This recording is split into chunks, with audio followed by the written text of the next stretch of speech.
All right. Hi, I'm so excited to welcome you to episode 172 of the Arthritis Life podcast.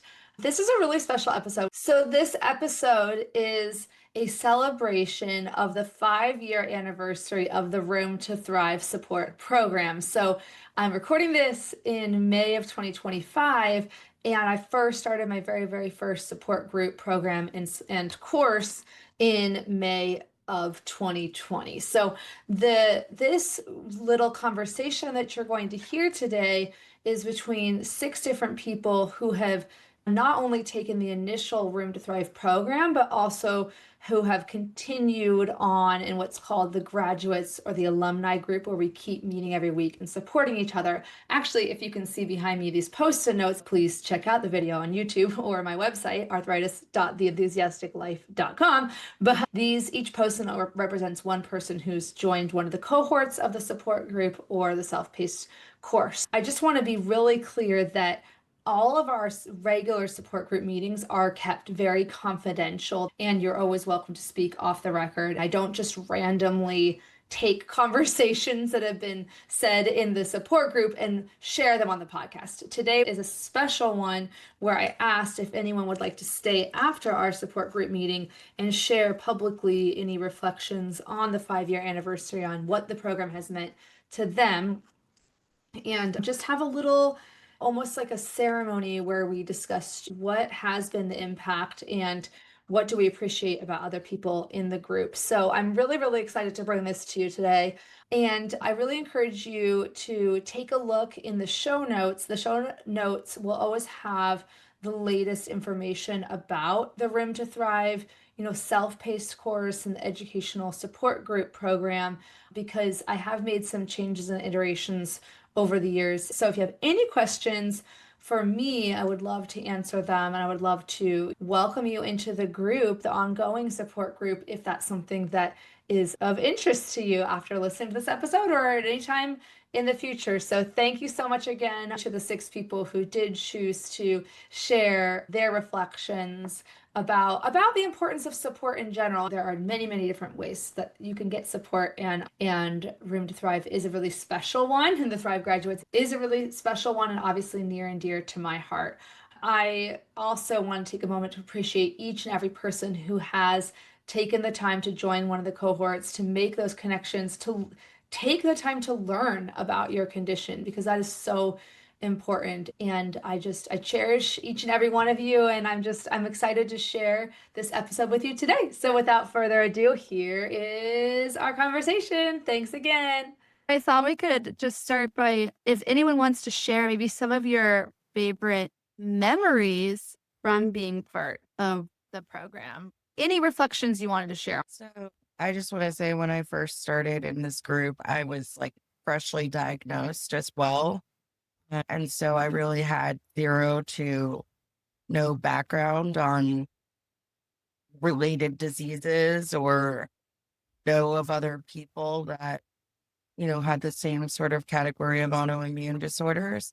And so just having more information and like strategies for coping with it, and understanding that, going on my first biologic may or may not work, and setting realistic expectations was just really helpful and made it feel far less scary. Oh, thank you. I was jumping right to the support group part, but yeah, that speaks to the, educational component. And it is scary, obviously, having to start new medications, having to learn all these coping tools. It's much more fun and easier to do it with support, whether that's one person guiding you through, whether that's a group. But Gittel, what are your thoughts? To go along with that, like that education piece is so important, because it gives us a focus on which to concentrate, not just our anecdotes and sharing our experiences and stuff, but also just the number of times that we ask each other, hey, does anyone know about fill in the blank medication or treatment or anything like that? Or again, I feel like this fills in a lot of those missing gaps that we tend to get in those way too short doctor's appointments. That it's like, here's your diagnosis, good luck. And it's like, how many times do we come to the group where it's, I just got diagnosed with this. Anyone else have experience with this? And then being able to have people talk about that And again, just those nodding heads and the knowing looks, like you're just like, thank you. Okay, I am not alone, which I think is the number one part of the support group, is knowing that you're not alone and feeling that you're not alone are just so important. For my experience, I remember talking about that, like going from a free support group to a paid support group. So it was like, okay, how do I find the one I want to pay for, right? It was like, I know I want to pay for one, but how am I going to choose the one that I end up paying for? And I remember, Cheryl, that it was all your reels. There was a Disney one, and then there was like the fact that it was Room to Thrive had an acronym. So for this forever teacher, it was just like the biggest sign that I was like, oh my gosh, I think this is it. This is the one that I want to pay for. Like this makes sense for me. She is speaking my language on two fronts, not just the Disney part, but also the acronym part. And it just already made me feel like this was going to be good. It felt like a good sign, you know? I know. Knowing you now, the only thing that could have made it even more perfect is if the Disney reference was Goofy movie.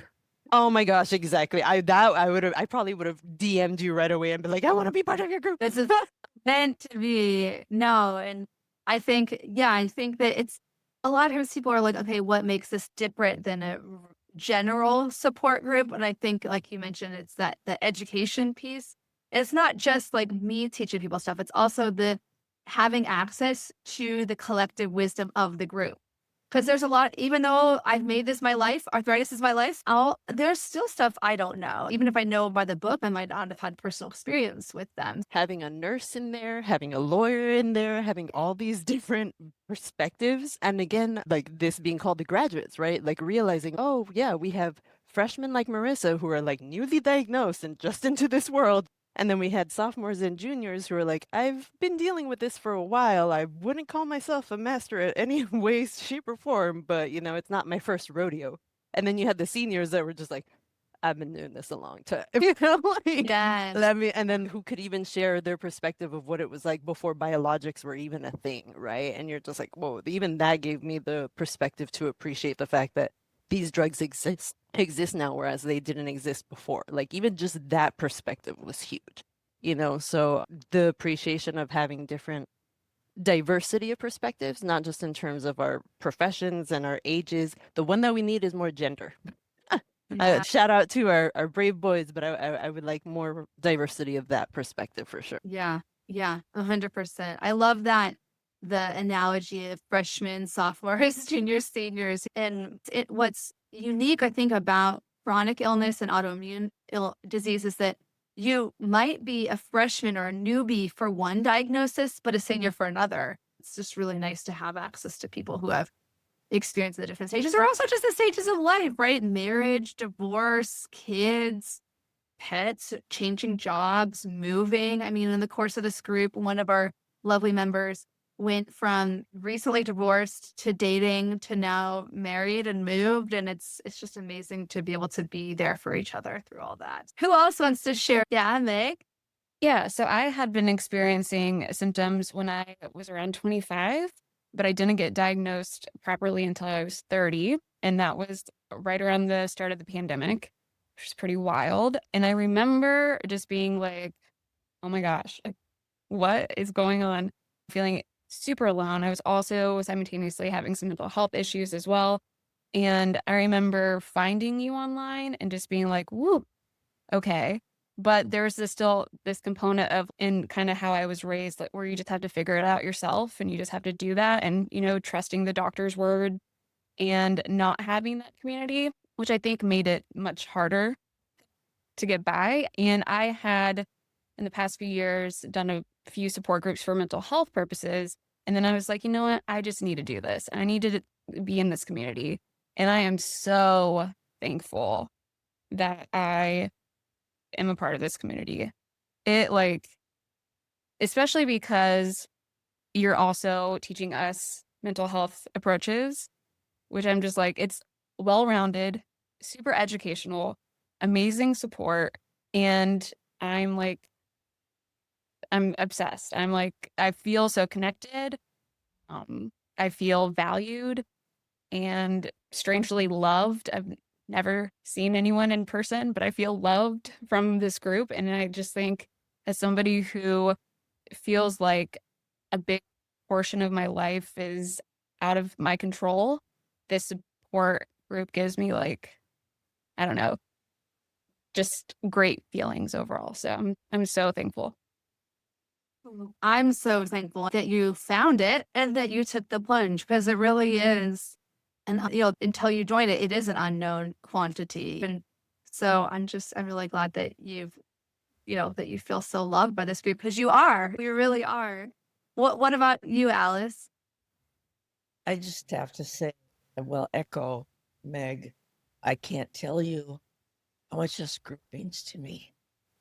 And every time I look so forward to each meeting, and it makes me weepy. So that's all. Thank you, Alice. No, it.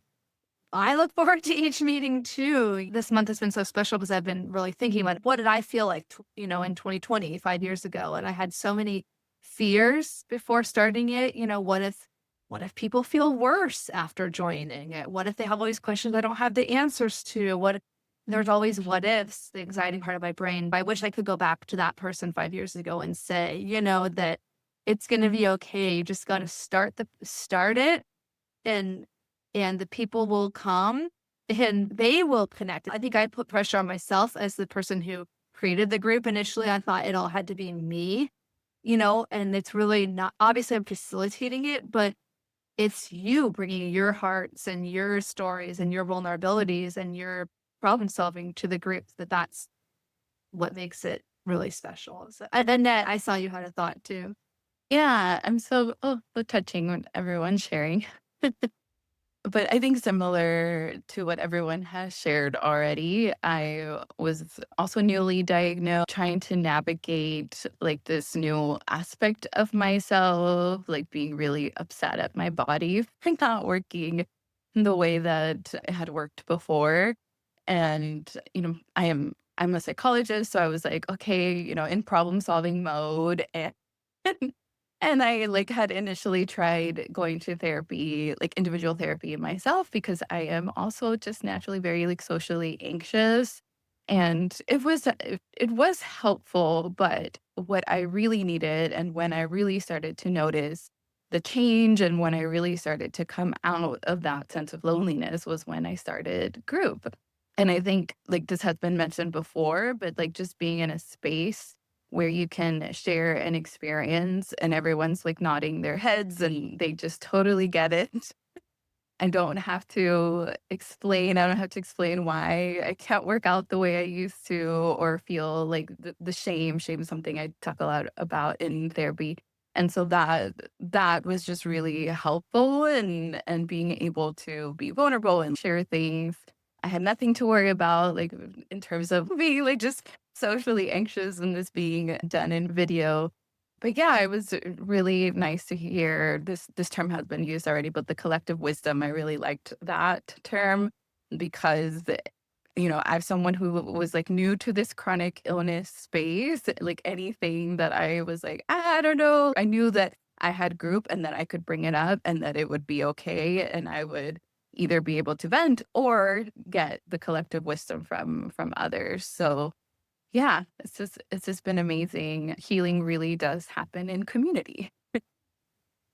Oh, wow. And healing happens in community. I think that's beautiful. And I think you mentioned shame. And I do think that that's something that's come up over and over again is that maybe not just shame, but people feeling like they're the only one. Like, I can't tell you how many times in the last 5 years in either the newbie groups or the graduates group, people say, well, I'm probably the only one, or I'm probably a freak. And everyone feels like they're the only one when in reality, when you say it out loud, you see those nods. No, no, no, I experienced that too, and even to me, again, having had this for 22 years, I have to learn that lesson over and over again. We all feel like we're a mess sometimes. We all feel like everyone else has it figured out except for us, and to hear other people say, no, I'm trying to figure it out, but I haven't figured it all out. And I'm going to proactively share some productive tips for everyone. This helped me, this didn't.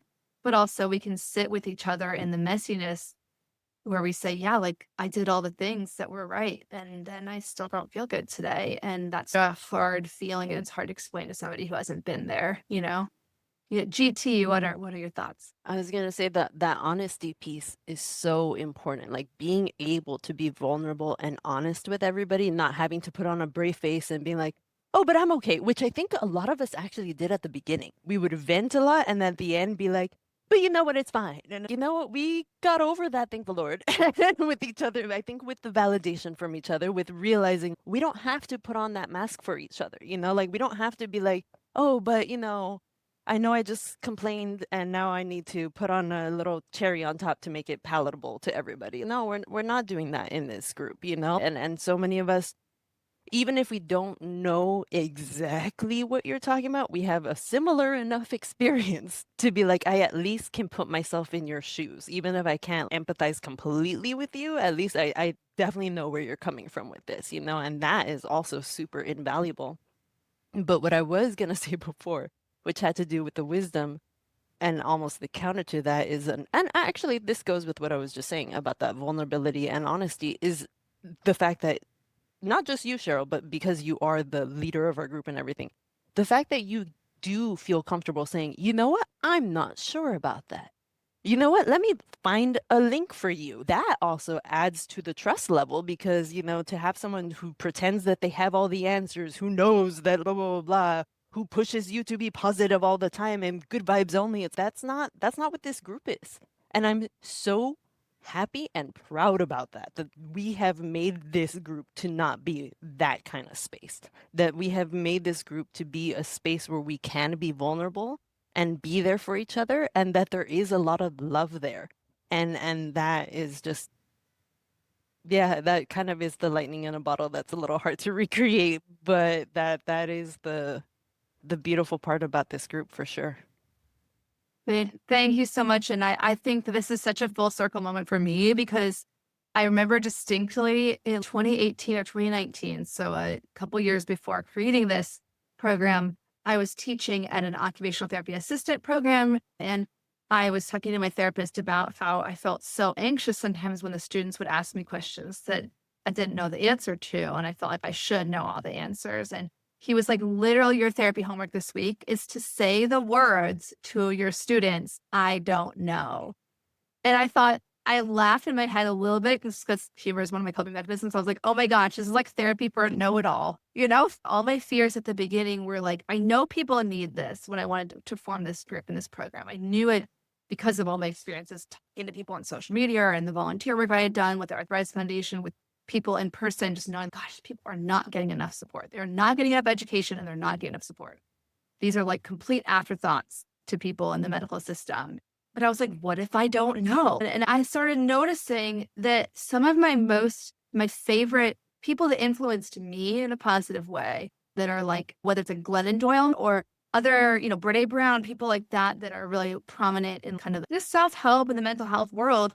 They were the people who are the biggest experts in their fields are the ones that are most willing to say, not even admit, I don't want to use the word admit, to just acknowledge that, yeah, there's a lot we don't know. And deeper into that point is the idea of the work that we all have to do with a chronic fluctuating illness of accepting or acknowledging or allowing the unknown, the fundamental unknown of what is it going to get better? Is it going to get worse? And being able to sit with each other through all the possibilities. So we help each other say, okay, there's the shoulder angel that can kind of say, a shoulder coach that can say, remember, like most likely it's going to be okay.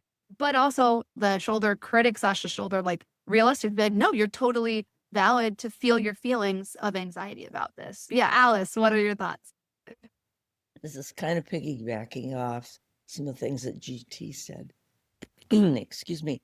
One of the things that this group has given me is some, confidence, but empowerment that I can carry on, but I can also take with me what I hear in this group, what strengthens me out into my other personal communities, that I can go out and not feel like I'm judged somehow.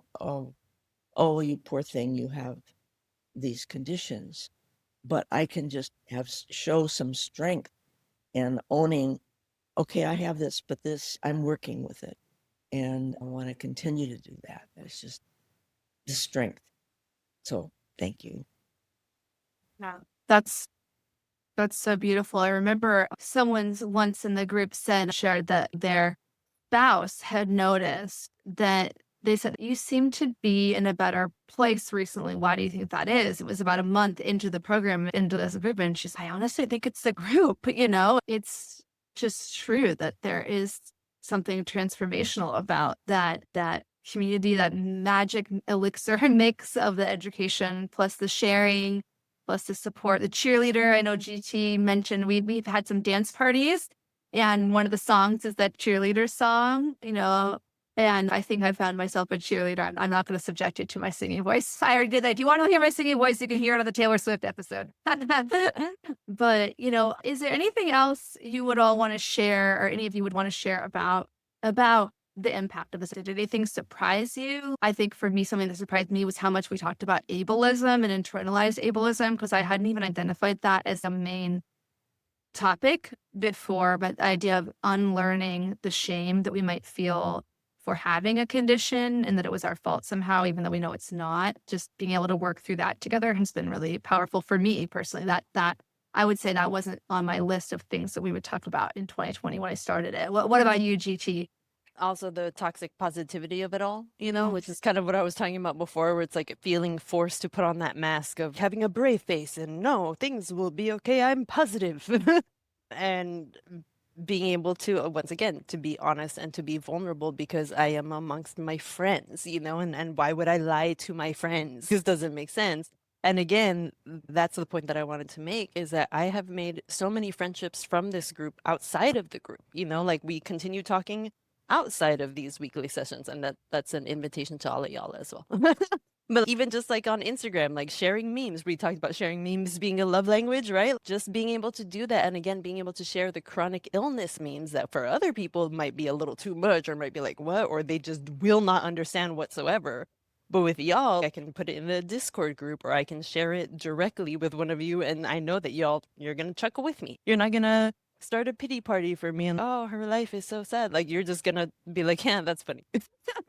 Yeah, funny memes are one of our love languages for sure. And we also have differences in the group too, that there's people with different religious views or different just worldviews. And it's been amazing to see that we are so bonded by this unifying experience of having the chronic condition, and that even if we have different worldviews, different approaches to medicine or approaches to whatever methods we're using to manage our conditions. And everyone's allowed to have those choices and talk about them, but we're not allowed to criticize someone else's choice outright, in any sort of personal way. So that's those two ground rules I feel really passionate about maintaining those respect and confidentiality in the group. I think that helps make it be a safe space. Alice, what are your thoughts too? I'm feeling like I'm talking too much, but Okay. Never too much. It's a talking group. That's why I tell people it's a talking group. It's literally support groups. it is. Well, what I wanted to say is just mentioned already, the humor is part of my toolkit, as we can call it, of ways of getting through the day or getting through a tough moment, or just remembering or thinking about something that was just said or done. What is there in that I can see gratitude for? Or what is there in that I can see a bit of humor for? Because that helps me keep, okay, going forward. I'm going forward all the time. And just, I don't know if this is appropriate exactly, but I know a lot of people with chronic conditions are considered having a disability. And is that appropriate for me to say? I have a friend who also has a chronic condition. She sent me a meme. I don't know if you call it a meme. It's a quote: "Disability is not a brave struggle or courage in the face of adversity. Disability is an art. It's an ingenious way to live." Now, it's a quote from someone named Neil Marcus, whom I don't know anything about. But I just felt some strength in that. And so I just wanted to share that. That's beautiful. Yeah. Was there anything else about the groups that we wanted to say? Meg, wish you could put managing chronic illness for 10 years on my resume. Yeah, seriously. Seriously. Oh yeah, remember at the beginning we used to call ourselves life hackers? And we're like, Yeah. we'll figure out a way. It's not going to be the way that you're used to or that you've envisioned or anything, but we'll figure out a way. Like, Yes. we're like, we are the ultimate life hackers here of trying to figure out a way to do something.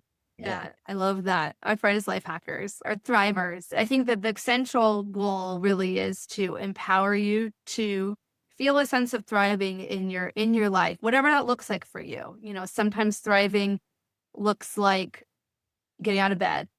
Sometimes thriving looks like running a marathon. It's everything in between. It's all about the context of your life. And that's why when you said that, like sometimes I don't know what word to use, but I'm going to use the word. Sometimes we celebrate our small wins, like getting out of bed. Yes. I'm like, yeah, like me, I'm celebrating that right now. Yay, I was finally able to get out of bed and make myself a breakfast drink. And the fact is that if I have this kind of conversation and I want to celebrate this win with non-thrivers, Yeah.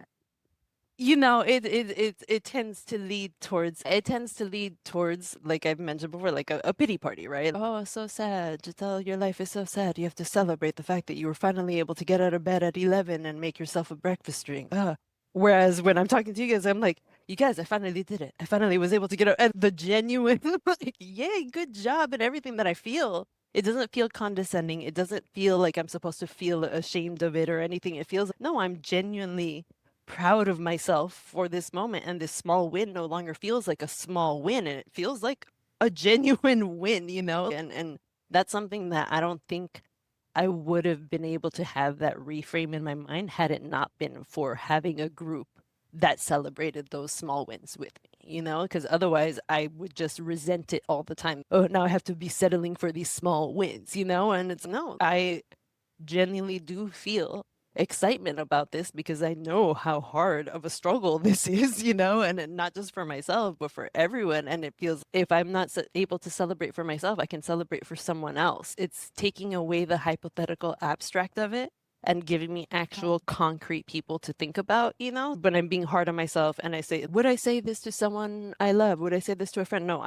would I say this to Cheryl, the founder of my support group? And it's like, no, I would not, you know, like that. Would I say this to another friend that I've made through this support group, a fellow Spoonie friend that I know is dealing with so many struggles and blah, blah, blah. And that, oh, you're really going to celebrate that small win? No, I'm going to celebrate that small win with you. That's fantastic. And if I'm doing that for you, why would I not do that for myself? Like, why is that something that I only think about when it comes to other people and not for myself? Like, these are all gems that I got from being part of this group and being able to no longer think about this just as a hypothetical abstract thing, but as an actual concrete thing, and seeing your faces and having them come into my mind when I'm struggling, you know? So thank you. That's so, so beautiful. I love that, taking it out of the abstract, putting it into the specific. It reminds me of the difference between knowing and feeling. Like, you might know you're not alone. You know that there are 1 out of 100 people in the United States has rheumatoid arthritis, for example. But you can't always feel that. You know that logically, but feeling it, you can only feel that when you actually interact with people with a similar life experience. You know, when I'm in the role of supporting someone, which you all are too, you're not just receiving support in a support group, you're giving support, right? And when you give that support, I think almost everyone has experience of, wait, why am I telling them something that's so kind, that's so much more kind than I am to myself? Like, why is it so much easier to be kind to others than ourselves? So it's like we often, in supporting others, we say the things that we need to be saying to ourselves. Does that, anyone else find that? You're all nodding, so yeah. Yes. All right, and I'm going to keep on talking because I think You're on a roll. exactly what Alice was saying about like the empowerment and the strength that you feel in this group, I think that's part of the reason why, because we get to feel useful in the way of I'm offering support to someone else, you know. And it's, again, returning to my own personal example this morning. I'm like, really? Like, I'm crumpled up in bed in a heap right now, and yet I'm feeling valued as a person because I know that my presence in this group is adding to that collective wisdom that we talk about, is adding to the collective support. That I think that that's part of the empowerment part of it, where it's I'm contributing. We had just talked about how your worth is not measured by your productivity. We talked about that in group earlier, which is so fantastically true. But it also, kind of points to the fact that like we do tend to feel more worthy, more valuable when we do something productive, or when we do contribute, or when we do give in some way, shape, or form. And the matter of fact is that we tend to think of giving as material or very like in one direction, but no, we give our support, we give of ourselves in that way to each other. And I think that is the empowering piece of this.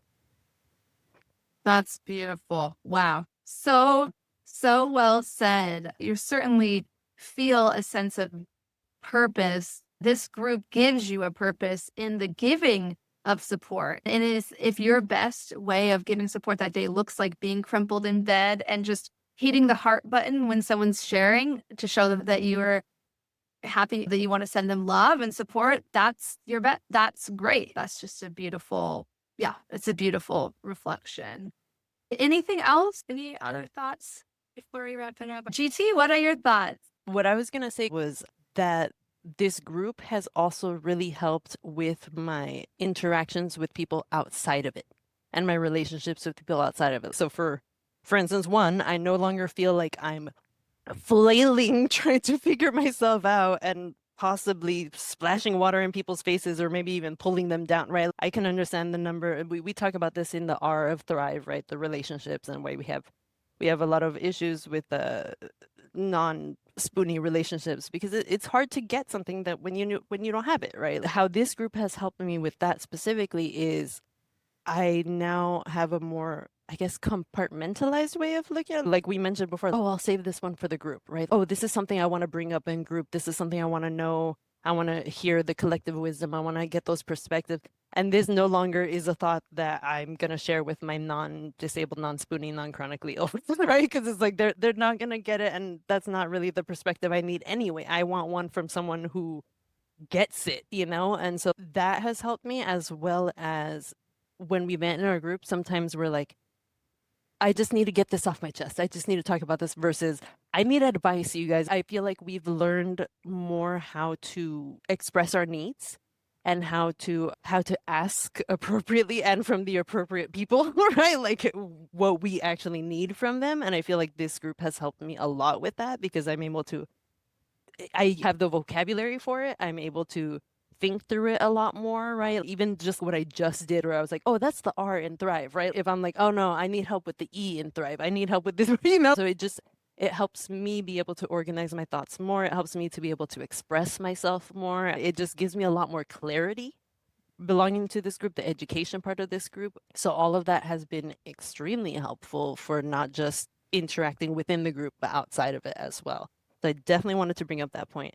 And last but not least, you asked Cheryl for any favorite memories we have from this group. And one of the ones that just will forever bring a smile to my face, or maybe more like a cackle to my heart, is during the lockdown, when we couldn't be going out to our appointments and stuff. And so one of us had to do a stool sample through the mail. Oh, the proof top. Yes. And then this was like coinciding around the time when a lot of packages were being stolen from people's departments. And someone's stool sample package got stolen. And we were just like cracking up about this, imagining someone opening up this package. Yes, I remember, because I was one of the people who had to do the stool sample. Sometimes you do a stool sample. I'm going to be graphic here, okay? Sometimes your stool sample is you just poop into a little, like a plastic, bowl thing, and then you just scoop it with a little scooper, put it in, you can just put that in this tiny little package, okay? No, this was a bucket, a literal bucket, like multiple gallons. That you weren't supposed to poop that much, but I had to do all of my stool for a certain number of days into that bucket. And I kept thinking, oh my God, if this gets lost in the mail, what? But yeah, we talk about everything that might be going on So many of us are collectors of illnesses, collectors of diseases, collectors of whatever, that we have other things going on that necessitated those stool samples. And then the lockdown from COVID made it so that So we had to life hack it, right? Okay, Yeah. so I am now mailing my poop. Okay. Yes. And yeah, we do have so many lifelong learners in this group, people who really, I think that is part of the self-selected nature of it, the people, they want to continue learning the tools to thrive and manage their condition, but also a lot of people who are really emotionally intelligent, people who are willing to examine their, own inner world, as we call it in the Thrive framework. And I mean, I think another person I can think of in the group who's already shared her story publicly, I won't say her by name here, but that she went into becoming a counselor. And I said after meeting this person in the group, you are so gifted at just reflecting back to people. And I said, have you ever thought about that? She's like, it's funny you say that because yeah, I've always wanted to be, mental health therapist. And it's been amazing to see now she is. And so we celebrate all of these things. Sorry, GT, what are your Two things. So one is the podcast, the existence of the podcast, the fact that we can be guests on this podcast, we can share our voices, we can share our experiences. I can hear other people. I'm so excited to listen to Alice's episode right now.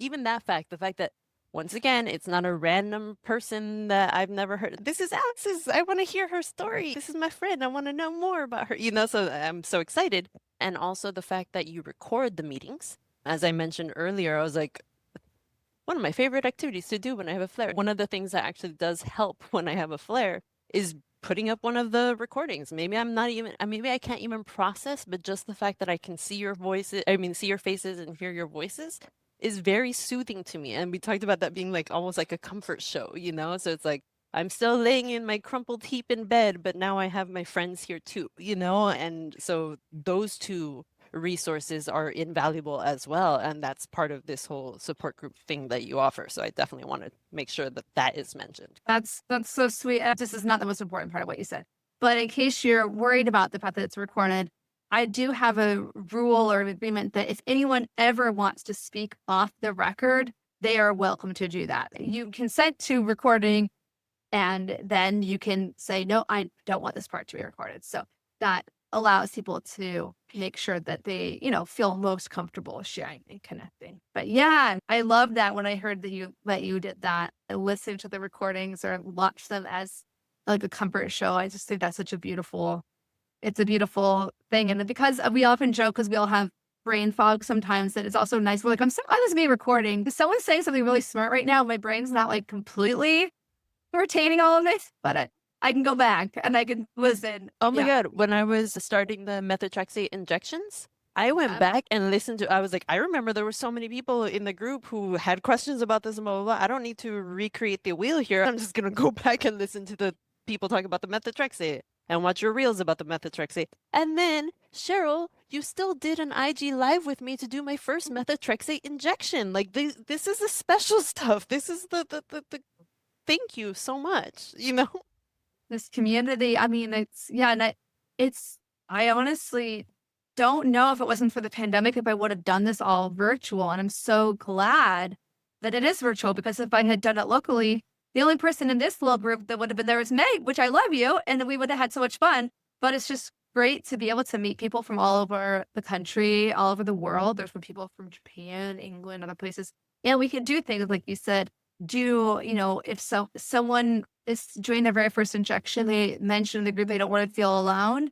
Other people said, okay, well, call me, here's my number. I'll be there for you. And I can walk you through it, or, give you the moral support. In your case, well, thank you all so much. I have to go right now, but I really appreciate these reflections. And, it's been wonderful just celebrating with you all. I have a lot of inside jokes, and one of them is Arthritis the musical. So stay tuned. Stay tuned for Arthritis World Tour. Stay tuned for Arthritis the Musical, which Chris and I are going to co-write with Lin-Manuel Miranda and Taylor Swift.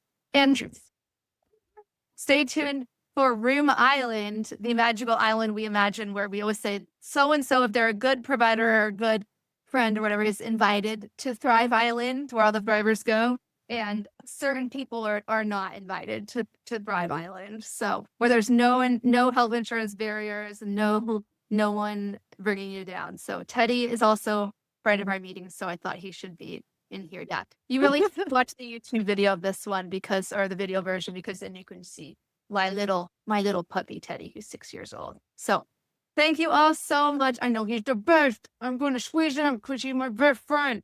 Okay. Love you all. Thank you. Bye.